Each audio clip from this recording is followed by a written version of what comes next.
Super Saravana stores. Jeeva today பார்வையாளர்களுக்கு வணக்கம். இன்றைய நேர்காணலில் சமூக செயற்பாட்டாளர், எழுத்தாளர் புதுமடம் அலீம் அவர்கள். தொடர் எப்பவுமே தேர்தல் நெருங்கும் போது இங்கே ஒரு விமர்சனம், ஒரு அரசியல் வைக்கப்படும். அதிமுக ரெண்டு கட்சி ஒன்றும் பெருசாக முஸ்லீம்களுக்கு அதிக சீட்டு தருவதில்லை, அரசியல் பிரதிநிதித்துவம் தருவதில்லை அப்படிங்கிற விமர்சனம் வருது. இது முஸ்லீம் அமைப்புகள் வைப்பாங்க, உங்களை போன்ற முஸ்லீம் அமைப்புகளுக்கு கூட அந்த ஆதங்கம் இருக்குது. இப்போ சமீபத்தில் கூட ஆட்சியில் அதிகாரத்தில் பங்கு முஸ்லீம்கள் பிரதிநிதித்துவத்துக்கு ஏற்ப இல்லை அப்படிங்கிற ஒரு புத்தகம் கூட வெளியானது. இதை ரெண்டு தரப்பினர் வைக்கிறாங்க. முஸ்லீம் அமைப்புகள் ஒன்று, இன்னொன்று திராவிட கட்சிகளுக்கு எதிர்ப்பாகவே செயல்படுறவங்களும் இதை நல்லா டூலாக பயன்படுத்துகிறாங்க. பார்த்தீங்களா என்ன பாய், உங்களை ஏமாத்துறாங்களா திராவிட கட்சிகள், உங்களெல்லாம் ஏமாத்துறாங்க அப்படின்னு அந்த விஷயங்கள் வைக்கிறாங்க. ஸோ வைப்பவர்களின் நோக்கம் வேறு வேறாக இருந்தாலும் வைக்கிற குற்றச்சாட்டு ஒன்று தான். ஏன் இவங்க இஸ்லாமியர்களுக்கு தருவதில்லை அப்படின்னு. ஆனால் இந்திய அளவில் இஸ்லாமியர்கள் அதிகார மையத்தில், அதாவது ஒரு பேங்க் ஆஃபீஸர், ஒரு பெரிய படிப்பு, நீதிபதி, இந்த மாதிரியான அந்தஸ்தில் இருக்கிற ஒரே மாநிலம் தமிழ்நாடு தான். மற்ற மாநிலங்களோடு ஒப்பிடும்போது தமிழ்நாட்டில் தான் பெண்கள் படிக்கிறாங்க. முஸ்லீம் பெண்கள், ஆண்கள் உயரிய இடத்துல இருப்பது, நீதிபதியாக இருப்பது, மாதிரி நிறைய விஷயங்கள் அதிகம் நடக்கிற மாநிலம் தமிழ்நாடு. ஆனால் அந்த அரசியல் பிரதிநிதித்துவம் மட்டும் குறையுது அப்படிங்கிற விமர்சனம் வந்துகிட்டே இருக்கேன். இதை எப்படி பார்க்குறீங்க? இது நீ சொல்கிற அந்த வார்த்தைகள் உண்மைதான். இதை நீங்கள் அகில இந்திய அளவிலையும் பொருத்தி பார்க்கணும், நம்ம தமிழ்நாட்டிலையும் பார்க்கணும். இப்போது பாரதிய ஜனதா கட்சி ஆட்சிக்கு வந்ததுக்கப்புறம் அது இன்னும் மோசமாக ஆயிருக்கிறது என்பதை நீங்கள் பார்க்கணும். 2014 பாஜக ஆட்சிக்கு வந்ததுக்கப்புறம் பாஜகவுடைய கட்சியில் ஒரு முஸ்லீம் எம்எல்ஏ கூட கிடையாது, முஸ்லீம் எம்பி கூட கிடையாது. இப்போ இன்னைக்கு பாராளுமன்றத்தில் அதனுடைய பிரதிநிதித்துவம் எவ்வளவு குறைஞ்சு போனதுக்கு காரணம், முதல் காரணம் இதுதான். ஒரு ஆளும் கட்சிக்கு எந்த முஸ்லீமுடைய ஆளுங்கட்சி எம்எல்ஏ எம்பி கிடையாது. இரண்டாவது, இந்த இடஒதுக்கீடை எதிர்க்கின்ற ஒரு கட்சியாக பாஜக இருக்கு. உதாரணமா, எங்கெல்லாம் முஸ்லீம்களுக்கு இடஒதுக்கீடு இருக்கிறதோ அதை நீக்க வேண்டும் என்று ஒரு கொள்கை ரீதியான ஒரு முடிவை கூட பாஜக கொண்டிருக்கிறது. சில மாதங்களுக்கு முன்பு, காங்கிரஸ் ஆட்சிக்கு முன்பு பாஜக கர்நாடகாவில் ஆட்சி செய்த போது அங்கு 4 விழுக்காடு இருக்கின்ற முஸ்லீம் இடஒதுக்கீடை நீக்கினாங்க. மீண்டும் காங்கிரஸ் ஆட்சிக்கு வந்ததுக்கு அப்புறம் 4 விழுக்காடு கொண்டு வரப்பட்டது. சில தினங்களுக்கு முன்பு மகாராஷ்டிராவில் 2014 கொண்டு வரப்பட்ட 5 விழுக்காடு இடஒதுக்கீடு, முஸ்லீம்களுக்கான இடஒதுக்கீடு. சமீபத்தில் கூட விமான விபத்தில் மரணம் அடைந்தார் அஜித் பவார். அவர் முதலமைச்சராக இருந்தபோது காங்கிரஸ் பீரியட்ல 5 விழுக்காடு இடஒதுக்கீடு மகாராஷ்டிராவில் கொண்டு வரப்பட்டது முஸ்லீம்களுக்கு பிரயோத்தியமாக. அதை சில தினங்களுக்கு முன்பு பாஜக கூட்டணி அரசு நீக்கினாங்க. அப்ப அடிப்படையில் இந்த இடஒதுக்கீடு கொடுக்க கூடாதுங்கிற கொள்கையோடு இருக்கின்ற கட்சி ஒரு பாஜக, அதுல மாற்றுக்கிறது இல்லை. நம்ம தமிழ்நாட்டுக்கு வருவோம். இப்ப தமிழ்நாட்டில் இது போன்ற ஒரு நிலை இருக்கிறது, அது மாற்றப்படணும் அப்படிங்கிறதுல எந்த மாற்று கருத்துமே இல்லை. இப்போ தமிழ்நாட்டில் மக்கள் தொகைன்னு பார்த்தீங்கன்னா 7 விழுக்காடு, அதாவது முஸ்லீம் மக்கள் தொகை. இப்போ அந்த 7 விழுக்காடு முஸ்லீம் மக்கள் தொகையில் இருந்தால், அப்போ மக்கள் தொகை பிரதிநிதித்துவ அடிப்படையில் பார்த்தால் 16 இடங்களில் இஸ்லாமிய சட்டமன்றத்துக்கு பிரதிநிதித்துவம் இருக்கணும். அது எந்த கட்சி வேணாலும் இருக்கலாம், அது திமுகவா இருக்கலாம், காங்கிரஸா இருக்கலாம், அல்லது முஸ்லீம் கட்சி தான் இருக்கணும்னு அவசியம் இல்லை. இதுதான் அடிப்படையான ஒரு கோரிக்கையாக நீண்ட நாள இருக்குது. அப்ப அதுவே இன்னைக்கு தமிழ்நாட்டில் நிறைவேறல அப்படிங்கிற ஒரு குற்றச்சாட்டும் உண்மையானது தான். இப்போ கூட அகில இந்திய முஸ்லீம் லீக்குடைய அகில இந்திய தலைவர் பேராசிரியர் காதர் மொய்தீன் திமுகவுடைய அந்த பேச்சுவார்த்தையில் கலந்து கொண்டு வெளியே வந்த போது கூட சொன்னது என்னன்னா, நாங்கள் 5 இடம் கேட்டிருக்கோம், ஆனால் அடிப்படையில் இஸ்லாமிய சட்டமன்ற உறுப்பினர்களாக 16 பேர் தேர்வாக வேண்டும், அது திமுகவிலும் பிற கட்சிகளிலும் இருக்கணுங்கிற அந்த கோரிக்கையை நாங்கள் வச்சோம் அப்படின்னு சொன்னார். இந்த இந்த இந்த எண்ணப்பாடு என்பது இஸ்லாமிய சமூகத்தில் இருக்குது. அப்ப நம்ம தமிழ்நாட்டில் இஸ்லாமிய பிரதிநிதித்துவம் சரியாக கையாளப்படலை. இன்னொரு குற்றச்சாட்டு, அப்படி கொடுத்தாலும் கொடுக்கவில்லை என்றாலும் ஒட்டுமொத்தமாக இங்க இருக்கின்ற முஸ்லீம்கள் திமுக கூட்டணிக்கு தான் ஆதரவு அளிக்கிறாங்க, இது ஏமாத்தி வேலை. திமுக ஒட்டுமொத்த முஸ்லீம் சமூகத்தையும் ஏமாத்திடுதா அப்படிங்கிற குற்றச்சாட்டை தான் நீங்க சொன்ன மாதிரி இந்த சீமான் போன்ற ஆட்கள் பரப்புறாங்க. இதை நாங்க ரொம்ப சீரியஸாக இந்த களத்தில் பேசிக்கொண்டிருக்கின்ற ஒரு செய்தி தான். இப்போ கடந்த 2021 மொத்தம் எத்தனை இஸ்லாமிய வேட்பாளர்கள் போட்டியிட்டார்கள் என்று பார்த்தால் திமுகவில் 4 பேர் போட்டிட்டாங்க, மனிதநேய மக்கள் கட்சியில் 2 பேர் போட்டிட்டாங்க, முஸ்லீம் லீக்ல ஒரு 3 பேர் போட்டிட்டாங்க, விடுதலை சிறுத்தை கட்சியில் ஒருத்தர் போட்டிட்டாரு, காங்கிரஸில் ஒருத்தர் போட்டிட்டாங்க. இதுவே 10 பேர் போட்டிட்டாங்க. அதில் வெற்றி பெற்றது 7 பேர். இல்ல போட்டியிடுறதே 10 பேர் போட்டிட்டு இருக்காங்க. 10 பேர் போட்டிட்டு இருக்காங்க. ஆனால் அடிப்படையில் எங்கள் கோரிக்கை என்பது 16ஆவது போட்டியிடணும், ஒரு 16 இடங்களிலாவது போட்டியிட்டு வெற்றி பெறணும் அப்படிங்க என்பதுதான். இது ஒரு பார்வை. அதன் அடிப்படையில் தான் முஸ்லீம் லீக் வந்து எங்களுக்கு 5 இடங்களை கொடுக்கணும்.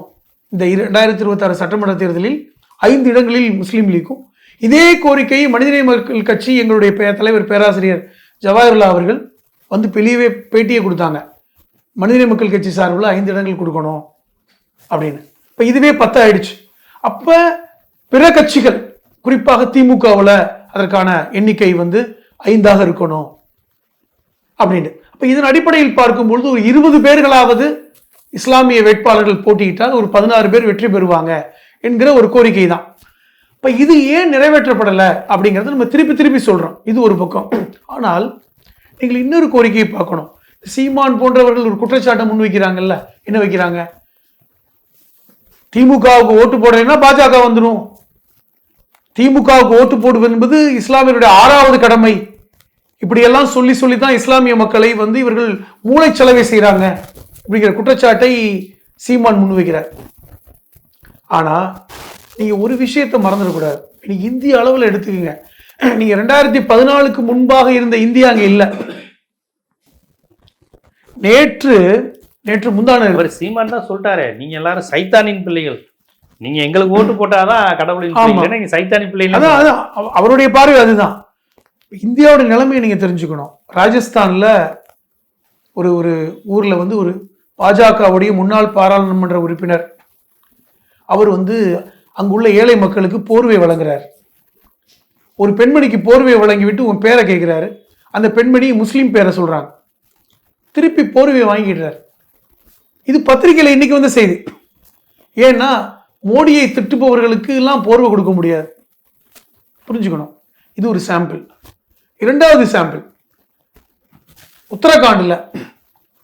உத்தரகாண்டில் ஒரு முக்கியமான நகரத்துல ஒருத்தர் இஸ்லாமியர் ஒரு துணி கடை வச்சிருக்காரு, பாபா டெக்ஸ்டைல். பாபாங்கிறது கூட சொல்ல போனா அது இஸ்லாமிய பேர் கூட இப்ப இல்ல, எல்லாருமே பாபாவை பயன்படுத்துறாங்க. ஆனால் அங்க இருக்கின்ற பாஜகவுடைய கிளை பிரிவான பஜ்ரங் தங்கள் தொண்டர்கள் வந்து நீ பேரை மாத்தணும், நீ வந்து தலையில தொப்பி போட்டு கவுண்டர்ல உட்காரக்கூடாது, வெறும் பேர் மட்டும் இல்ல உன் பேரைய மாத்தணும், இல்ல ஊரை மாத்திடு பிரச்சனை பண்ணும் பொழுது அந்த கடையுடைய அதிபருடைய மகன், அவருடைய நண்பர் ஒருத்தர் தீபக்னு சொல்லிட்டு, அவர் ஒரு ஜிம் மாஸ்டர். அவர் இந்த விஷயத்தை கேள்விப்பட்டு வர்றார். தன்னுடைய நண்பருடைய தந்தையோட கடையில பிரச்சனை நடக்குதுன்னு சொல்லிட்டு அங்க வந்து நின்று அங்க ஒரு 10-15 பேர் வந்து கடையை உடைக்கிறாங்க. தன்னந்தனியாக போராடி அந்த கடையை மீட்டு கொடுத்து எல்லாரையும் துரத்தி அடிக்கிறார். அப்ப அங்க இருக்கிற ஒருத்தர் கேட்கிறாரு, உன் பேர் என்ன? அவர் சொல்றார், என் பேர் முகமது தீபக் அப்படின்னு. இது முக்கியமா பார்க்கணும். தீபக் மிஸ்ராங்கிற அந்த பேரை முகமது தீபக் அப்படின்றார். இது பெரிய வைரலாகி நாடு முழுவதும் சென்று சேர்ந்து காங்கிரஸ் உடைய தலைவர் ராகுல் காந்தியை அவரை வீட்டுக்கு அழைச்சி, உங்களை மாதிரி ஆட்கள் தான் இனி வருங்கால இந்தியாவில் தேவை. நான் இந்த சம்பவத்தை எதுக்கு சொல்றேன்னா, இன்னைக்கு வட இந்தியாக்கள் இப்படி வந்து மத துவேஷத்தால, மத விரோதத்தால, மதத்தை பற்றி பேசிய விஷயங்கள்லாம் இன்னைக்கு மக்கள் மத்தியில சென்று இன்னைக்கு எல்லாம் வந்து கரப்ட் ஆயிடுச்சு. அப்படிப்பட்ட ஒரு நிலை. அதன் அடிப்படையில் தான் மகாராஷ்டிரால இடஒதுக்கீட இஸ்லாமியர்களுக்கு கொடுக்கக்கூடாது, நாங்கள் ஆட்சிக்கு வந்தால், அது எங்க கூட்டணி ஆட்சி வந்தாலும் சரி, எங்க என்டிஏ கூட்டணி ஆட்சி வந்தாலே நாங்கள் இஸ்லாமியர்களுக்கு இடஒதுக்கீட கொடுக்க மாட்டோம் அப்படின்னு வெளிப்படையான தீர்மானத்தை போடுகின்ற ஒரு கட்சி இன்னைக்கு இந்தியா முழுவதும் பெரும்பாலானங்களில் ஆட்சி செய்யறாங்க. அமித்ஷா உள்துறை அமைச்சர், எல்லாருக்குமான அமைச்சர் அவர் தான், உள்துறை அமைச்சர் தான், அவர் இதை வந்து அக்னாலேஜ் பண்றாரு. அப்ப அப்படிப்பட்ட சூழலில் தமிழ்நாட்டில் எடுத்து பாருங்க, 3.5 விழுக்காடு இடஒதுக்கீடு தமிழ்நாட்டில் இருக்கு. இன்னொரு சம்பவத்தை மட்டும் சொல்றேன். எங்களுடைய பேராசிரியர் சட்டமன்றத்திலிருந்து வெளியே வர்றார். ஒரு வட இந்திய பத்திரிகை அவர்கிட்ட பேட்டி எடுக்கிறாங்க. இது ரெக்கார்டா இருக்கு. என்ன கேட்குறாங்கன்னா, நாங்கள் ஏற்கனவே நீண்ட நாட்களாக ஒரு கோரிக்கையை சட்டமன்றத்தில் வச்சுக்கிட்டு இருந்தோம். அதாவது இந்த 3 விழுக்காடு இடஒதுக்கீடு என்பது இஸ்லாமியர்களுக்கு தமிழ்நாடு முஸ்லீம் முன்னேற்ற கழகம் மிகப்பெரிய அளவில் போராட்டம் நடத்தி கலைஞர் காலத்தில் கொண்டு வரப்பட்ட ஒரு இடஒதுக்கீடு. அந்த இடஒதுக்கீடை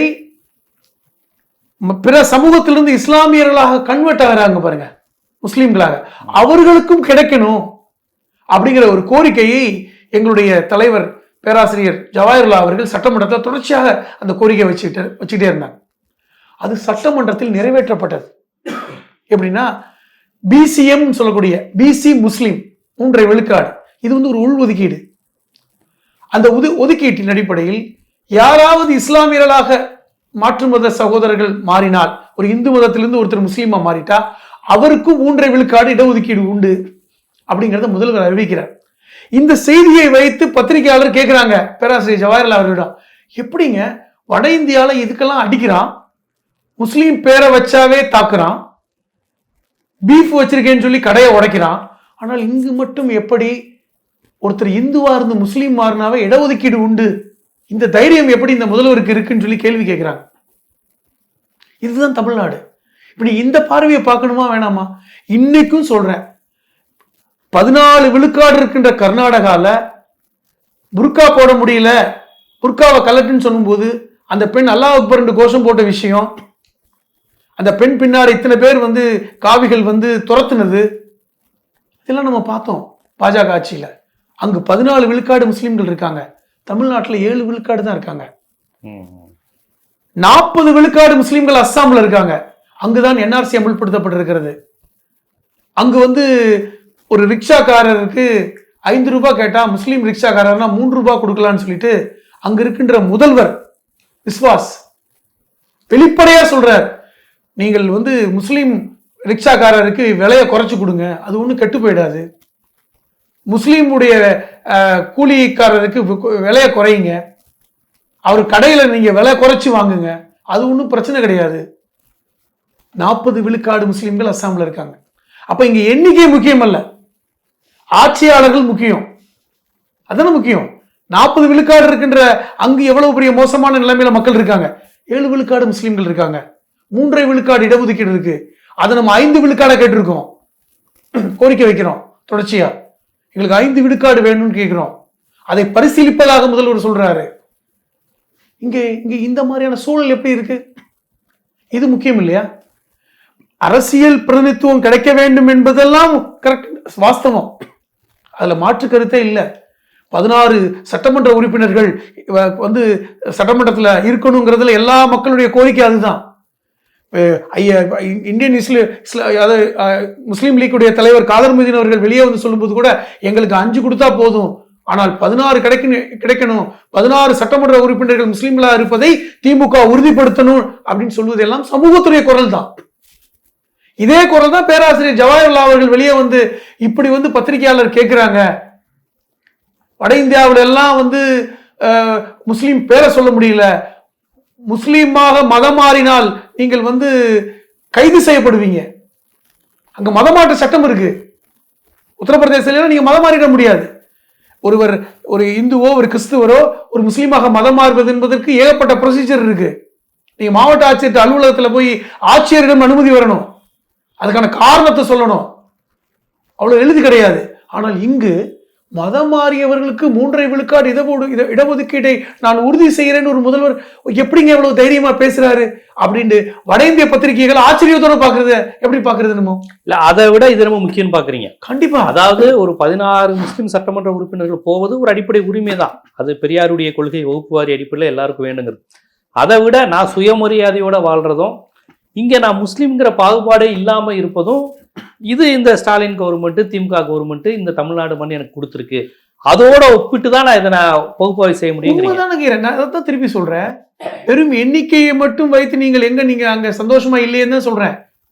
அஸ்ஸாம்ல எண்ணிக்கை கூட தான் இருக்கு, எம்எல்ஏக்கள் கூட தான் இருக்காங்க. 40 சில மாவட்டங்களில் முஸ்லிம்கள் தான் தீர்மானிக்கிறாங்க, 10 மாவட்டங்கள்ல முஸ்லிம்கள் தான் தீர்மானிக்கிறாங்க, 40 சட்டமன்ற உறுப்பினர்களை அவர்கள் தான் தீர்மானிக்கிறாங்க.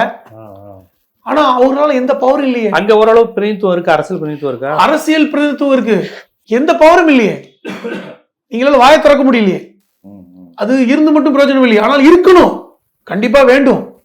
ஏனென்றால் அதுதான் நியாயமானது, மாற்றுக்கிறது இல்லை. இதை நாங்க என்ன கோரிக்கை கேட்கிறோம்? எங்களுக்கு 5 இடம் கேட்கிறோம், ஆனால் 16 சட்டமன்ற உறுப்பினர்கள் இருக்கணும். அது எங்க கட்சியில தான் இருக்கணும்னு நான் கேட்கல. திமுக கொடுங்க, திமுக கொடுங்கன்னு கேட்கும் போது இந்த கேள்வி நான் எம்என் அப்துல்லாவோ யார்ட்டையும் நேர்காணல் எம்என் அப்துல்லா நினைக்கிறேன். அவர் என்ன சொன்னாரு, எங்க கட்சியில் உள்ள முஸ்லீம்களுக்கு நீங்க எம்எல்ஏ சீட்டு அதிகம் வேணும்னு முஸ்லீம் அமைப்புகள் கேட்குறாங்க. திமுக காரங்க முஸ்லீம் எம்எல்ஏக்கள் எண்ணிக்கை குறைஞ்சது காரணமே இந்த முஸ்லீம் அமைப்புகள் தான். 98, 99க்கு பிறகு நிறைய முஸ்லீம் அமைப்புகள் உருவானதனுடைய விளைவு. அவங்களுக்கு சீட்டு கொடுத்துட்டு என்ன பண்றது, எப்போ அவங்களும் முஸ்லீம் சீட்டு கேட்குறாங்க. இப்போ ராமநாதபுரம் பாருங்க, முஸ்லீம் லீக்கு, திமுகவில் யாரும் நிற்கலை, முஸ்லீம் லீக்குக்கே கொடுத்துட்டாங்க. இல்லைன்னா யாரோ ஒரு திமுக முஸ்லீம் தானே நின்றுப்பாரு. நான் என்ன கேட்குறேன், இந்த ஒரு பிரச்சனை வருது. இந்த அமைப்புகள் ஏற்படுவதற்கு முன்பாக திமுக எத்தனை இடம் கொடுத்தாங்க? அதிகபட்சம் எனக்கு தெரிஞ்சு அதிகபட்சம் 10 இடங்கள் கொடுத்துருக்காங்க அவங்களே. 2009 மனிதநேய மக்கள் கட்சி தோற்றுவிக்கப்பட்டது 2009. அதற்கு முன்பாக வெறும் முஸ்லீம் லீக் மட்டும்தான் இருந்தது, நாங்க இல்ல. அந்த காலகட்டத்தில் எத்தனை சட்டமன்ற வேட்பாளர்களை திமுக நிறுத்தினாங்க? அதிகபட்சம் 10 பேர். கலைஞர் காலத்துல 10 வேட்பாளர் நிறுத்தியிருக்காங்க, தவறு இல்லை. அது ஏன் இப்பொழுது 4ஆக குறைந்தது?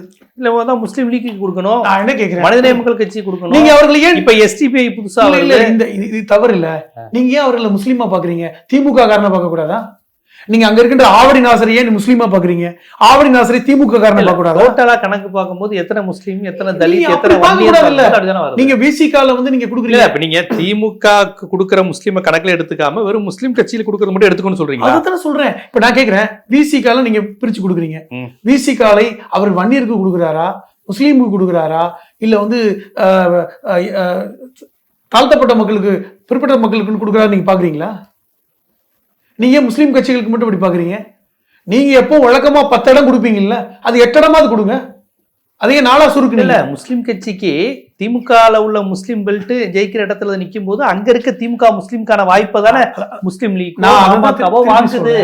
நீங்கள் அங்க இருக்கின்ற முஸ்லீம்களை நீங்க ஏன் முஸ்லீம் வேட்பாளர் பாக்குறீங்க? திமுக வேட்பாளர் பாருங்கன்ற. ரஹ்மான் கான் முஸ்லீம் வேட்பாளரா இருந்தவரா?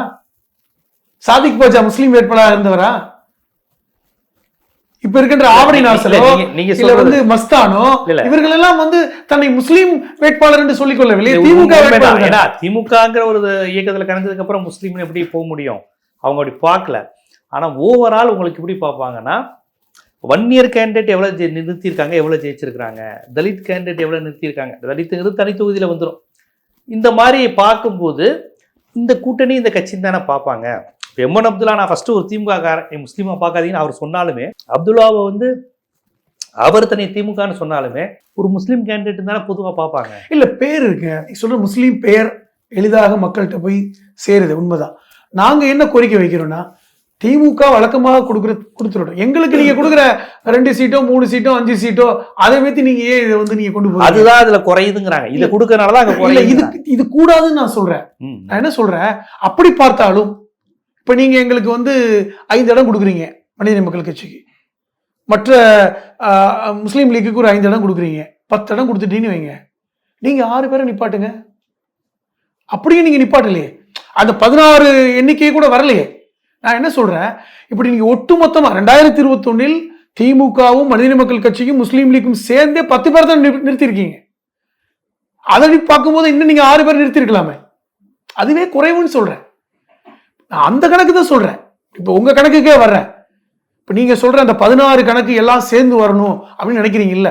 இந்த முஸ்லீம் அமைப்புகள் வந்தது, முஸ்லீம் இளைஞர்கள் நிறைய பேர் அந்த மத அமைப்புகளுக்குள் போயிட்டாங்களோ திராவிட கட்சிகள்ல இருந்து? இல்ல, இப்ப நான் மனிதநேய மக்கள் கட்சிக்கு வரேன். மனிதநேய மக்கள் கட்சி வெறும் இஸ்லாமியர்களுக்குமான கட்சியா? நாங்கள் இது நீங்க உள்ள புகுந்து விளக்கம் தரலாம். மனிதநேய மக்கள் கட்சி எந்த அளவுக்கு மற்றவங்களை செஞ்சு நானே பல இடங்களை பதிவு செஞ்சிருக்கேன். உங்களுக்கு எலெக்ஷன் வரும்போது உங்களை அப்படி பார்க்க மாட்டாங்களா? இல்லைங்க, இதை பார்க்கணும் தான் நான் சொல்றேன். இப்போ மனிதநேய மக்கள் கட்சி உறுப்பினராவதற்கு நீங்கள் இஸ்லாமியராக இருக்க வேண்டிய அவசியம் இல்லை. அது ஓகே. ஒன்று, வேட்பாளராக இருப்பதற்கும் நீங்க இஸ்லாமியராக இருக்க வேண்டிய அவசியம் இல்லை. மனிதநேய மக்கள் கட்சிக்குள் இஸ்லாம் அல்லாதவர்களும் பொறுப்புல இருக்காங்க, நீ பாக்குறீங்க. இரண்டாவது, இந்த பார்வை தவறானது. மனிதநேய மக்கள் கட்சி இன்னைக்கு புயல் வெள்ளத்துல போய் நிற்கிறாங்கன்னா இஸ்லாமியர்கள் மட்டுமா போய் நின்று காப்பாத்துறாங்க?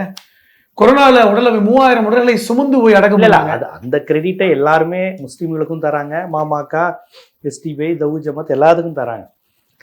இங்க பிரச்சனை வந்து பொலிட்டிக்கல் ரெப்ரஸன்டேட்டிவ் அப்படின்னு வரும்போது யார் யார் எப்படி எப்படி அடையாளப்படுறாங்க அப்படிங்கிற விஷயங்களை தான். இப்போ நீங்க கேக்குறீங்க, நான் எப்படி புரிஞ்சுக்கிறேனே, நீங்க முஸ்லீம் கட்சிகளே இல்லை என்றால் நீங்க அப்துல்லா அவர்கள் சொன்னது மாதிரி, நீங்க பேசுறது மாதிரி இந்த பிரதிநிதித்துவம் இயற்கையாகவே திமுக கொடுத்துரும். அப்ப இன்னும் அதிகமான அமைச்சர்கள் வருவார்கள், இன்னும் அதிகமான பொறுப்புகளில் எம்பிக்கள் இருப்பாங்க, எம்எல்ஏக்கள் இருப்பாங்க அப்படின்னு வரீங்க. நான் என்ன கேட்குறேன், இப்படி இருந்த காலத்தில் கூட இடஒதுக்கீடை அவர்கள் கொடுக்கல. மனிதநேய மக்கள் கட்சி தமிழ்நாடு முஸ்லீம் முன்னேற்ற கழகமாக இருந்த பொழுதுதான் போராடி பெற்றோம். இன்றும் கூட பல்வேறு விஷயங்களில் இதை சொல்வதற்கு ஆள் தேவைப்படுகிறது. இப்போ நீங்கள் ஆளுங்கட்சியாக இருக்கீங்க, ஆளுங்கட்சியாக இருக்கின்ற இஸ்லாமிய சமூகத்தை சார்ந்த எம்எல்ஏக்களும் எம்பிக்களும் மினிஸ்டர்களும் ஒரு எல்லைக்குத்தான் போய் கேட்குறாங்க. இது சாதிக் பாட்சா காலம் இல்லை, குறைந்தபட்ச ரஹ்மான் கான் காலம் கூட இல்லை.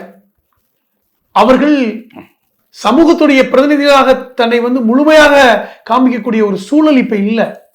இப்ப நீங்க இஸ்லாமியோட குரல் இன்னைக்கு கோவை சிறைவாசிகள் விடுதலைக்காக எத்தனை எங்களுடைய அமைப்பை சாராத முஸ்லீம் அல்லாத கட்சியை சார்ந்த இஸ்லாமிய சட்டமன்ற உறுப்பினர்கள் குரல் கொடுக்குறாங்க. இன்னைக்கும் நாங்க குரல் கொடுத்துருக்கோம். இன்னைக்கு கூட 4 பேருக்கு பல கொடுத்த விஷயத்துல முஸ்லீம் சட்டமன்ற உறுப்பினர்களை தவிர்த்துட்டு பல்வேறு இடதுசாரி அமைப்புகள், தலித் அமைப்புகள், பெரியார் அமைப்புகள், அவங்க முஸ்லீம் கிடையாது, அவங்களுக்கு கண்டிப்பா கொடுக்குறாங்க, சப்போர்ட் பண்றாங்க, கண்டிப்பா பண்றாங்க. இப்ப இடதுசாரிகள் கொடுக்குறாங்க, பல்வேறு அமைப்புகள், முஸ்லீம் அல்லாத அமைப்புகள் குரல் கொடுக்குறாங்க, மாற்று கருத்துலாம் கிடையாது. நான் எதுக்கு சொல்ல வரேன்னா, இஸ்லாமிய அமைப்புகள் இருப்பதனால மட்டும்தான் இந்த பிரதிநிதித்துவம் குறையுதுங்கிற அந்த வாதத்தை நான் ஏத்துக்கல. இல்ல அதனால மட்டும் தான் குறையுதுன்னு சொல்லல. இது வந்து பாலிடிக்ஸ் ஒரு மேத்தமெட்டிக்ஸா பாத்தீங்கன்னா நான் என்ன சொல்றேன், ஒட்டுமொத்தமா சேர்த்தே கொடுங்கன்ற. இப்ப நீங்க திருப்பி மறுபடியும் வந்து முஸ்லீம்களுடைய தலைவர் பேராசிரியர் காதர் மீதின் அவர்கள் சொன்னதை நான் கோட் பண்றேன். நாங்க 5 தான் கேட்டோம், ஆனால் திமுகவிற்கு ஒரு கடமை இருக்கிறது. அது வந்து இந்த பிரதிநிதித்துவ பிரகாரம் 16 இடங்கள் கொடுக்கணும், அது அவங்க தான் கவர் பண்ணணும், எல்லாருக்கும் சேர்த்து 16ஆவது கொடுக்கணும். இவ்வளவு பெரிய ஒரு வார்த்தை அது. அதுதான் பெரியார் கொள்கை. அதுதான் சொல்றேன், இஸ்லாமியர்களுக்கு மட்டும் இல்ல, எல்லா சமுதாயத்தினருக்கும் கல்வி, சமூக வேலை வாய்ப்பு, அரசியல் பிரதித்துவம், இல்ல சொல்லப்போனா இதுதான் முஸ்லீம் லீக். என்னன்னா ஏன் திருப்பி இதை நாங்க பாயிண்ட் அவுட் பண்றோம் அப்படின்னா, மீண்டும் மீண்டும் இதையே சொல்ல வேண்டிய தேவை இருக்குதுன்னா, இன்னைக்கு இந்திய அளவில், அகில இந்திய அளவில், இந்திய அளவில் முஸ்லீம்களுடைய பிரதிநிதித்துவம் குறைஞ்சிக்கிட்டே வருது. இன்னைக்கு பாராளுமன்றத்துடைய உறுப்பினர் எடுத்துக்கோங்க, 2014க்கு முன்பு இருந்ததுக்கும் இப்போ நினைச்சு பாருங்க. இன்னைக்கு ஒட்டுமொத்தமான சட்டமன்ற உறுப்பினர்கள் எடுத்து பாருங்க, குறைந்து கொண்டு வருகிறது. அதற்கு யார் காரணம்னு நம்ம பேசுறோம். ஏன்னால் இன்னைக்கு வந்து பாஜக ஆளுகின்ற மாநிலங்களில் பாஜக இஸ்லாமியர்களுக்கு சீட்டை கொடுப்பதில் ஒரு முடிவு எடுத்திருக்காங்க. அப்ப அந்த சூழலில் அதை வந்து ஈக்குவலைஸ் பண்றது, அதை சமன்படுத்துகின்ற பொறுப்பு யாருக்கு இருக்கு? திமுக போன்ற கட்சிகளுக்கு இருக்கா இல்லையா? ஏன்னா அங்க குறையுது, நாங்க இங்க உரிமையா கேட்கிறோம், அங்க குறையுது. அதிமுகலையும் குறைவா தான் கொடுக்குறாங்க, அப்படிதான். அதிமுகலையும் இப்ப குறைஞ்சு போச்சுங்க, ரொம்ப குறைஞ்சு. இப்ப என்டிஏ கூட்டணியில் எத்தனை பேர் கொடுக்க போறாங்க? இப்ப அதுலயே தெரிஞ்சு போயிடுமே. இன்னைக்கு 2026 இது என்டிஏ தானே. இப்ப இதை முடிவு பண்ண போறது எனக்கு தெரிஞ்ச எடப்பாடி இல்ல, பிஜேபி தான். இது அமித்ஷா தான் முடிவு பண்ண போறார். யார் வேட்பாளர் என்பதை கூட அவர் தான் முடிவு பண்ண போறார். இதுலயே பட்டவர்த்தனமா தெரிஞ்சிடும், பள்ளிச்சிடும். எத்தனை பேர் கொடுப்பாங்க? ஒருத்தர் கொடுப்பாங்களா, 2 பேர் கொடுப்பாங்களோட சந்தேகம் நான் சொல்றேன், வாய்ப்பு இல்லை. பார்ப்போம். இது ஒரு ஆரோக்கியமான உரையாடல் தான். இஸ்லாத்தினுடைய இஸ்லாம்ங்கிற பயன்படுத்தக்கூடாது, முஸ்லீம் கட்சிகள். ஏன்னா இதுக்கு மார்க்கத்துக்கு என்ன தொடர்பு? நம்ம ஒன்றும் மார்க்கத்தை பத்தி பேசல, பொலிட்டிக்கல் இதை பத்தி பேசுறோம். முஸ்லீம் சட்டமன்ற உறுப்பினர்கள் பிரதிநிதித்துவம், இதுக்கு எந்த விதத்தில் அமைப்புகள் அழுத்தம் கொடுத்தது, திராவிட கட்சியில் எந்த அளவுக்கு செஞ்சிருக்காங்க, செய்யணும். இது தவிர்த்து இஸ்லாமியர்களுடைய அரசியல் பொருளாதார நலன் இல்லை. இதுல ஒரு விஷயம், இன்னொரு விஷயத்தை நான் சேர்க்கணும் தொடர். வெறுமனை வந்து சட்டமன்றம், பாராளுமன்றம் மட்டும் நாங்க பிரதிநிதித்துவம் கேட்கல, உள்ளாட்சி அமைப்புகளில் கேட்கிறோம். நகராட்சி, பேரூராட்சி, ஊராட்சி, இதுலும் எங்களுக்கு வேணும்னு கேட்கிறோம். இது ரொம்ப முக்கியமானது. இதுதான் உண்மையான பிரதிநிதித்துவமா இருக்கணும். பல்வேறு உள்ளாட்சிகள் வந்து பாத்தீங்கன்னா, கிராமங்கள்ல முஸ்லீம்கள் எண்ணிக்கையில இருக்காங்களா? முஸ்லீம்கள் இருக்காங்க, ஆனால் முஸ்லீம்கள் அதிகமாக இருக்கின்ற ஊராட்சிகள் இன்னைக்கு வந்து அது தனி ஊராட்சிகளாக மாற்றப்பட்டிருக்கிறது. அது உடைச்சிருக்காங்க. அதை வந்து 2 ஊராட்சிகளா இது கொடுக்கணும். இன்னொரு அரசியல், இன்னொரு அரசியல் இருக்கு இன்னைக்கு. ஏன்னா எனக்கு தெரிந்து விவசாயம் கிராமங்கள்ல முஸ்லீம் எண்ணிக்கை குறைவு. குறிப்பா கடைமடை பகுதிகளில், தஞ்சாவூர் மாதிரி பகுதிகளில் தான் கிராமங்கள்ல இஸ்லாமியர்கள் இருக்கிறாங்க நான் கேள்விப்பட்டிருக்கேன். உங்களுக்கு கொஞ்சம் அதிகம் தெரியும். இது எல்லாமே நிறைய சிக்கல் இருக்கு. உதாரணம் ஒன்று சொல்றேன். வேலூர் நகராட்சியில ஆவரேஜா அந்த அந்த நகராட்சியுடைய, அதாவது மாநகராட்சியுடைய அந்த உறுப்பினர் அந்த வார்டுல 3000 பேர் வாக்காளர்னா, முஸ்லீம்கள் பெருவாரியா இருக்கின்ற இடங்கள்ல 10,000 பேர் இருக்காங்க. அப்ப அதை நீங்க 2ஆ 3ஆ உடைக்கணுமே வேணாமா? ஏனென்றால் அப்படி உடைத்தால் முஸ்லீம்களுடைய எண்ணிக்கை அதிகமாகும். அப்ப முஸ்லீம்கள் யாராவது ஒருத்தர் தான் மேயர் ஆக முடியும். இப்ப இது ஒரு உள்ளரசியல். இது அதிமுக காலத்துல செஞ்சது. அதிமுக அது எடப்பாடி காலத்துல 2017க்கு அப்புறம் இந்த வேலையை செஞ்சிருக்காங்க. இந்த வார்டு மறுவரை என்கிற பேர்ல இஸ்லாமியர்களை பிரிச்சிருக்காங்க. கன்னியாகுமரியில லாயன்னு ஒரு இடங்க, ஒரு ஊராட்சி, 3500 வாக்குகள் முஸ்லிம்கள் இருக்காங்க. எஸ்சி மக்கள் ஒரு 300 பேர் இருக்காங்க. ஆனால் அந்த தொகுதி எஸ்சி தொகுதி. இது எந்த வகையில நீங்க சொல்லுவீங்க? இல்ல, தனி தொகுதி உருவாவதில் இப்படி ஒரு அரசியல் செய்யறாங்க விமர்சனம் காமராஜர் காலத்துல இருந்தே இருக்கு. தனி தொகுதிங்கிறது ஒரு சமூக நீதி கோரிக்கை, முஸ்லீம்களுக்கு வேண்டுங்கிறதும் சமூக நீதி கோரிக்கை. ஒன்றும் மோதுற மாதிரி நடக்கக்கூடிய விஷயங்கள் இருக்கு. இதை ரொம்ப நுட்பமா நம்ம உள்ள போய் தான் இதை உடைக்கணும். தொடர்ச்சியான உரையாடல் மூலமா அதை மாற்ற முடியும். இது எங்கன்னா கடைசியா முற்போக்கு பேசுற அமைப்புகளை நோக்கியே விரல் சுட்டக்கூடிய நிலைக்கு வந்தது. மதவாதிகள் அதை தூண்டி விட்டுறாங்க. பார்த்தியா உனக்கு என்ன செஞ்சிச்சு அப்படின்னு. எப்படியா இருந்தாலும் இந்த உரையாடல் தொடரக்கூடிய உரையாடலா ஊடகங்கள், ஜனநாயக அமைப்புகள் எடுத்து பேசணும்னு நான் பார்க்குறேன். பல்வேறு செய்திகளை விரிவாக சொன்னீங்க. நன்றி.